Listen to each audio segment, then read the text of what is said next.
Good morning, everyone, and welcome to 12 Points Business Advisors December webinar 2024 Wrapped. I'm your host, Dave Clayman. I am the CEO of 12 Points Holdings, 12 Points Business Advisors, and a certified exit planning advisor, among other designations. And I really enjoy getting to work with business owners on figuring out how to optimize the value of their business for themselves, their family, and the people and causes they care about. So we're going to talk a little bit about what's gone on in 2024 and how we make 2025 a success. So here's kind of our chart of a normal business year. Quarter one, owners tend to set their goals for the year. In quarter two, we're kind of working through our goals. On Q3, we're already thinking, oh boy, we better complete our goals for the year because Q4 is coming fast. And by that point, we better be ready for next year. And again, in Q4, we start thinking about the goals for next year. Now, I am a fellow business owner. I've been through the cycle. I know how it goes. At least in this cycle, you're ahead of the game. What I often see, in fact, is that Q1, as we're setting our goals for the year, we're already behind because people get together, say, the first week of January. They get all their different teams together. By the third week, they've kind of got them finalized and they're ready to go, and they publish them out to the rest of the team around the end of January. You've already lost 1/12 of your year. 8% of your year is already gone. So you really have to start that planning, as we say at the end there, in Q4. And ideally, you're talking to your team. So I know it's December the 16th already today. So with 2 weeks to go, how close are you to being ready for 2025? Have your teams met? Do you have your goals in place? And when are you going to communicate them to the rest of the team? Now, for those of you who've joined us before, we've talked through the life cycle of a business owner. And for those of you who are new, here's what it looks like. Phase one, typically you launch your business, you start growing.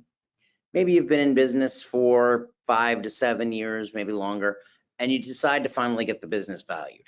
Now, whether that's for estate planning purposes, for insurance purposes, whatever that reason is, finally, hopefully you go ahead and you get a quantitative valuation.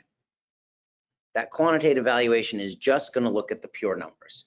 It's going to be what's called a certified valuation often, and that valuation expert is going to go through all the numbers, come up with a few different methods to calculate what the value of your business is, and then they'll give you kind of the average valuation. That is a great starting point.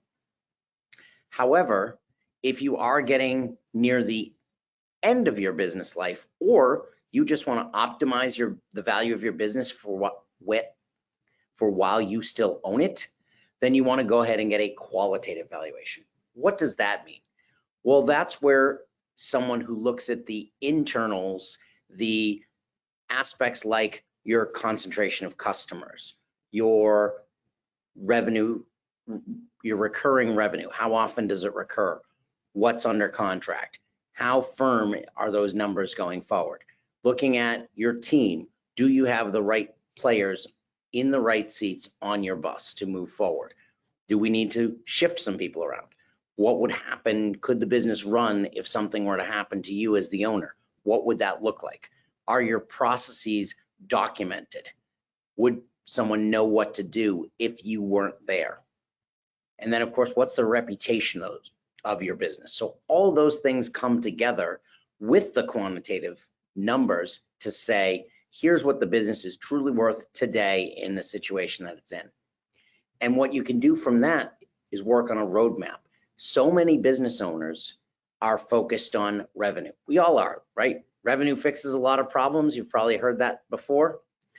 It does, but at the end of the day, what we ultimately are doing, every one of us as business owners, is trying to build the value of our business. What difference does it make if we're growing the revenue if there isn't true value? So we're going to focus on those structural pieces that I just mentioned. We call them the 4 C's. We're also going to focus on what's your profit gap versus your peers. So what's best in class within your industry? As business owners, It is rare that someone sits around and says, oh, your margins are 10%, mine are 15. Where's the industry average sit? Am I above average? Am I below average? We can find out those numbers and then help you drive towards that, because then ultimately you're going to determine your value gap. So what is the value of your business versus other companies in your industry? And it may not matter today, but at some point, we ultimately are all trying to derive better value from our businesses. Phase 4, we go into value acceleration. We start to look at how do we improve those qualitative factors that are dragging on our quantitative valuation. And then throughout time, phase 5 comes along, we have a reassessment. Should we go to market? Do we want to raise capital to grow the business? Are we done growing the business? Because at the end of the day, every day we put the value of that business at risk, reputational risk, execution risk. So we need to understand what the value of our business is so that we are actively making the decision. Are we making a good decision to continue to grow the business, to continue to operate the business? And then lastly, for all of us, at some point, we're going to want to harvest, protect, and grow our personal wealth, because let's be real, that's what we're all doing this for. Often you see people go through these as individual phases, as we've got them labeled. We view this in the value acceleration methodology as a continuous process. Every quarter, we should be assessing where we're at, where are we going, and how are we doing. We talk here about the 5 stages of value maturity. So first and foremost, identify where you are. How are you making plans for 2025 if you have no idea what the value of your largest asset is and what you can do to improve it? Then we protect. Okay, so we've identified that the business is worth $10 million. That's great. Where are the holes in our plan that could put that value in jeopardy? Is it one of the 5 Ds? Divorce, distress, disagreement, death, disability. Are we protected against each of those factors? Is it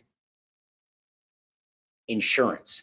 Could we be subject to a cyber attack? We're going to get more into this in a little bit, but if you don't protect what you've already got, something can come out of the blue and take away everything you've worked for. And at the same time, if we haven't already identified that, how do we protect it? Then we go to building. You've heard the saying, if you're not growing, you're dying. Well, we need to continue to build on what we've got once it's protected. We can build that second story on the house once we know that the foundation is solid. Then ultimately, at some point, we're going to want to harvest the value that we've created in that business, whether that's for ourselves, for our family, however we want to do that. And then last but not least, then the last stage is managing that wealth. What does that look like? Whether it's in a true wealth management firm, whether it's investing in property, whatever that might be, we're gonna have to figure out how to manage it, to optimize it, so that ultimately the most dollars end up in the pockets of ourselves, our families, the people and causes we care about. There are 2 ways to start with this process. Number 1, identify where you are. And number 2, starting the new year with your safe list, as we call it. The safe list is that list of things we need to protect in order to start to grow. So we have compiled that safe list. If it's something you'd be interested in getting, you certainly can contact me after this webinar. It's dave@12points.com. I'd be more than happy to share with you the basic safe list. So back to identifying. As I talked about, most business owners who actually have gotten a valuation, and that's still pretty rare, have a quantitative valuation only. And that really measures about 30% of the business's true value right now. Those qualitative factors actually make up 70% of the value of the business. Now, maybe not on paper, but when you actually were to go to try to get money for the enterprise that you've built, that's what they're going to look for in due diligence. Whomever that buyer is going to dig down into all of the qualitative factors so that they can drive down that quantitative valuation that's very obvious in front of all of us. So if you're like most business owners, 80 to 90% of your net worth is likely tied up in your business. Now, I can almost guarantee that if I were to ask you how much money is in your 401k, in your Fidelity statement, in your Schwab statement, in your Merrill Lynch statement, wherever that is, you're going to be within a few dollars. You might not have looked at it in the last week, but you've likely looked at it in the last quarter. But the majority, over 70% of business owners, have no idea what their business is worth. And yet 80 to 90% of your net worth is tied up in your business. What's happening in your other money really isn't that important at the end of the day, but you need to understand what that business is worth. Note to number 4, most people these days are still getting advice from an investment advisor, whether it's someone hired for the company through the 401k or it's a personal advisor. They don't just go do it themselves, not with the majority of assets. They might have a little play account, but most of them are getting advice. Yet you're running your business often with no coaching, no advice, and it's so much more sizable than your investment assets. So we believe that you should treat your largest assets similarly to the way you treat your other financial assets. An example of evaluation, this is out of a software called Capitalize that we use to show business owners that quantitative and qualitative valuation to demonstrate what the business is worth now and what it could be. That's the true beauty of Capitalize, is that here you can see right now this business is worth $2.5 million. However, the potential value is $4.6 million. And this isn't by raising revenue. This is with the exact same revenue, just increasing the amount that someone would be willing to pay for the business because we fixed the holes in the floor. Things like the entire business being dependent on the owner. How many businesses are like that? I would venture to say it's greater than 80% from what I've seen. And I can tell you, even here at 12 Points, we're working to improve those things. Right now, our business still very dependent on myself and our other co-owners, and we are actively engaging 2025 as our year where we fix those issues here at 12 Points.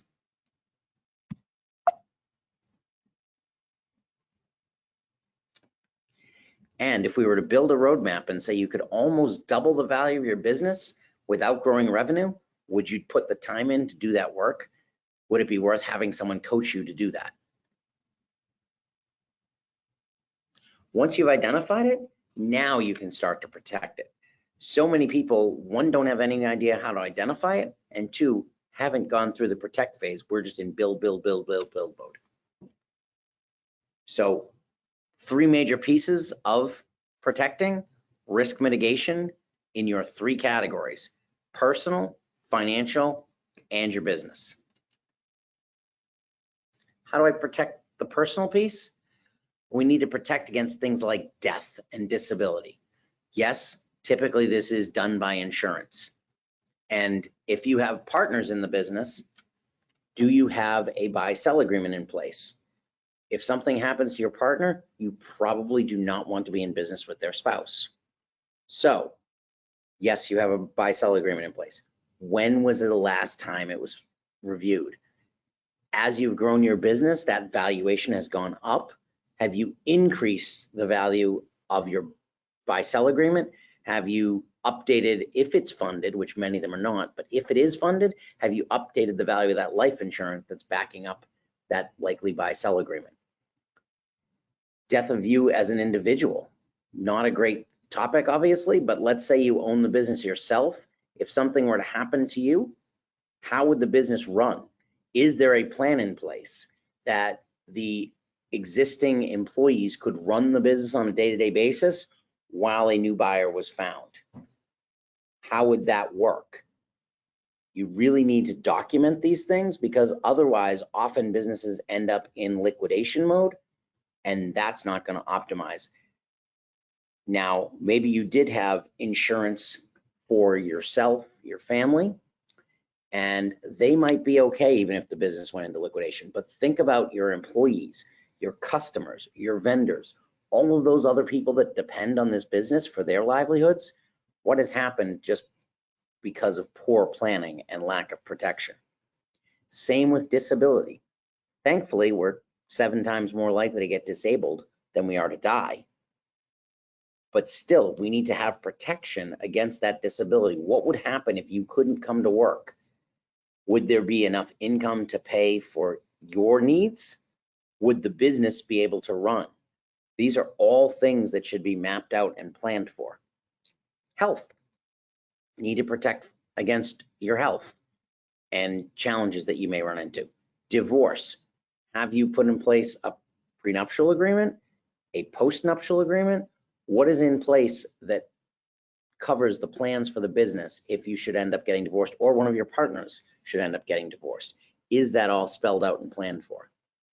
Accidents and family tragedies. So obviously these things happen. It's just about making sure that you've got a plan in place that covers all contingencies. Financial.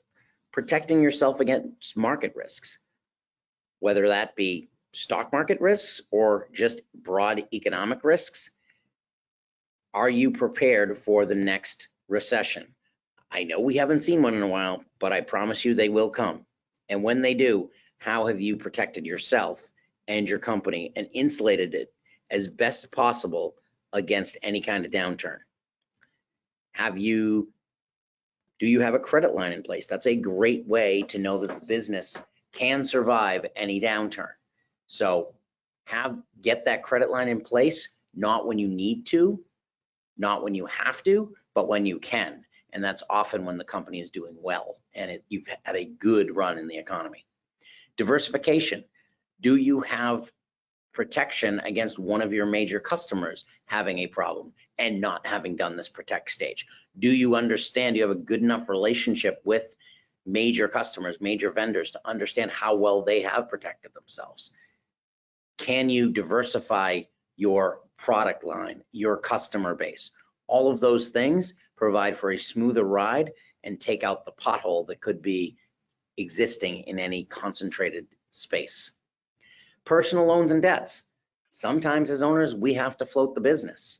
And are we in a good position with our own personal space, or are we living the life and really enjoying and assuming, as they say in New Orleans, let the good times roll, that everything will just keep rolling along?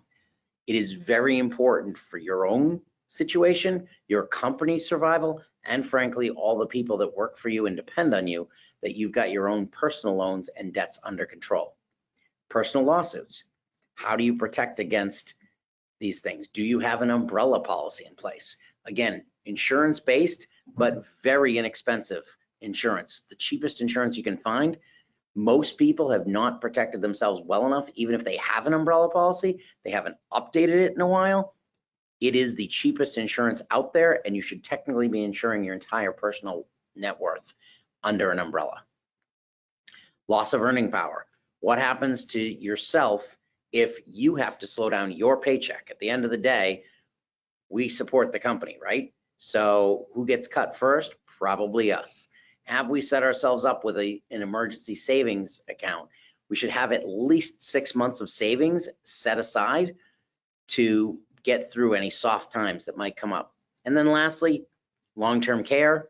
What happens to your personal net worth if you or your spouse should need long-term care? Again, another thing you can insure against, and just something you should think about. You can certainly decide that you want to self-insure as opposed to buying a policy, but understanding what the risks are and what those costs could look like. I literally just saw an article this morning that said that you are going to spend about 17%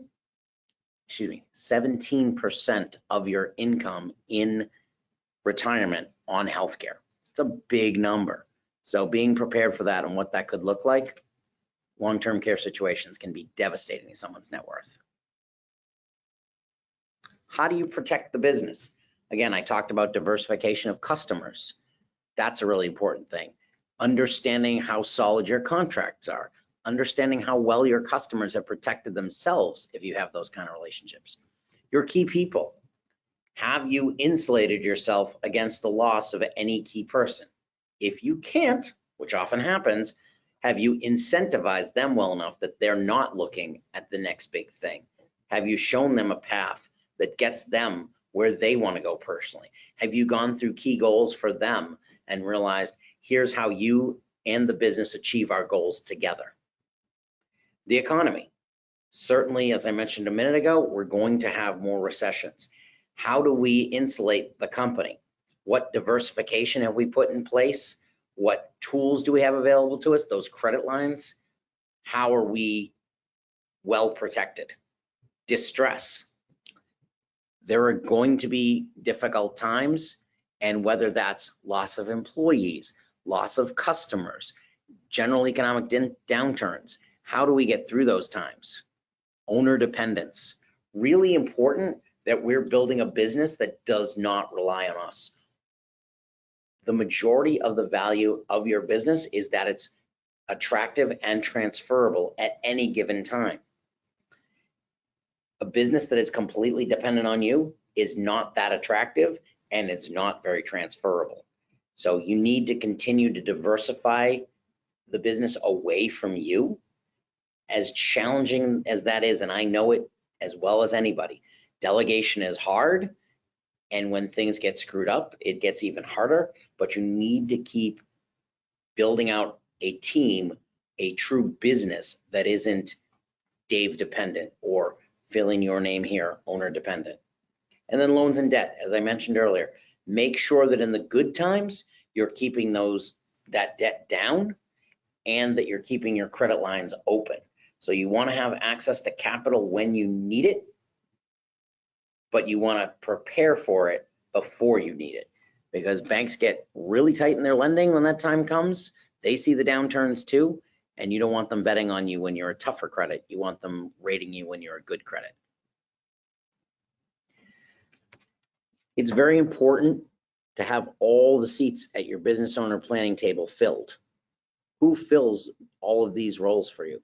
Your family at your right hand, your CFO often at your left hand. So the concerns, all of the interests, everything that comes with being a business owner, whether it's taking time away from family to run the business, whether it's providing capital for the family to get their hopes and dreams, whatever that is, most of the time the family is sitting right at your right hand, and they have an often invisible seat at the table.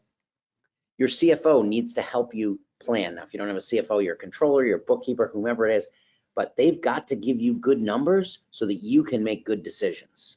Ultimately, cash is king and helps you continue the business and grow it.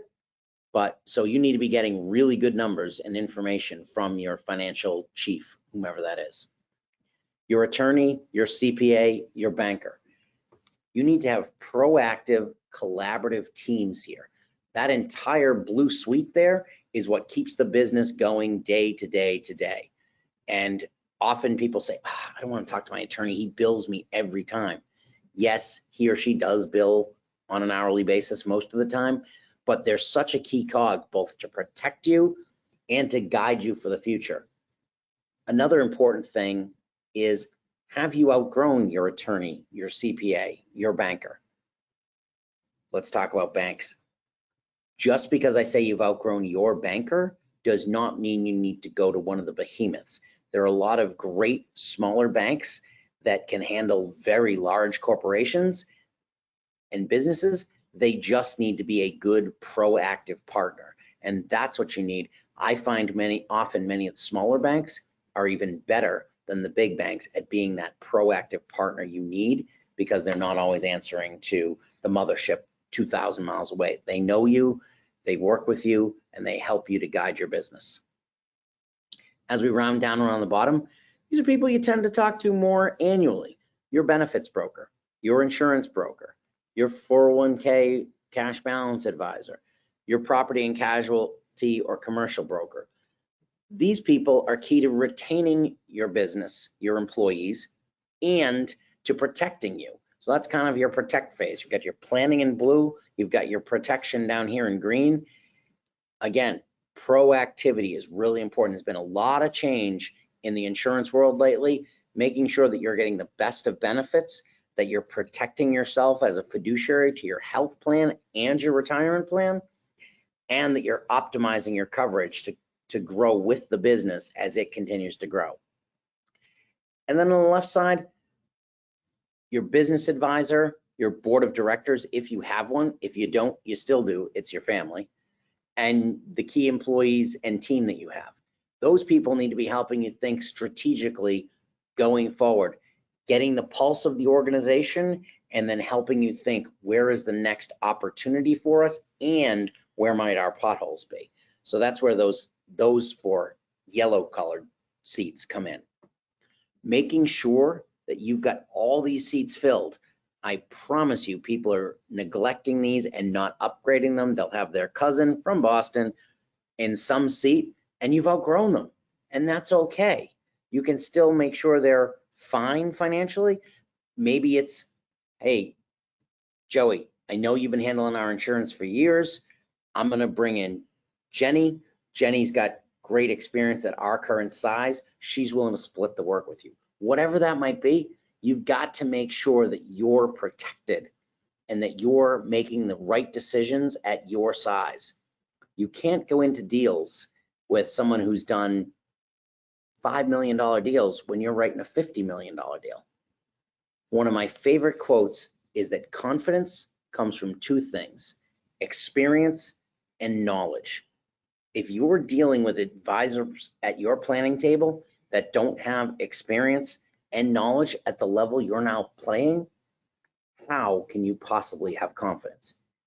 Every decision you make should come with a significant level of confidence. You're never going to be certain, but you need to have great confidence.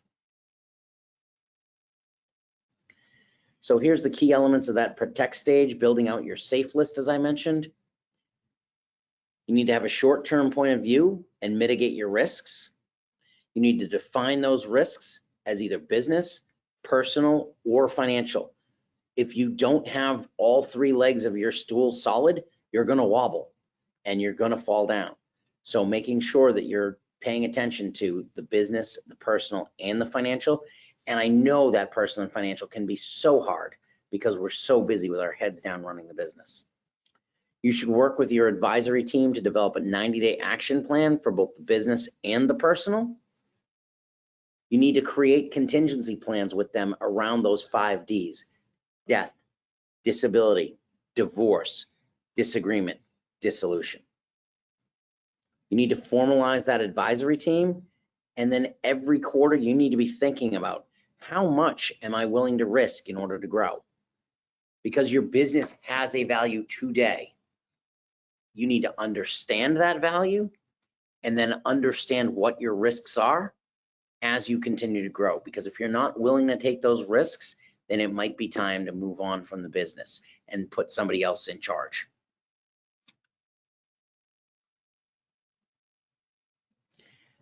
That's all we had for you today on this version of the 2024 Wrapped webinar.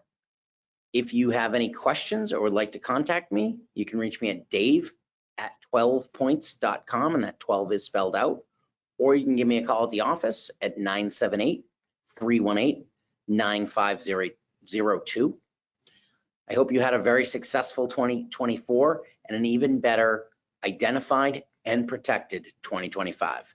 Thank you all and have a great holiday season.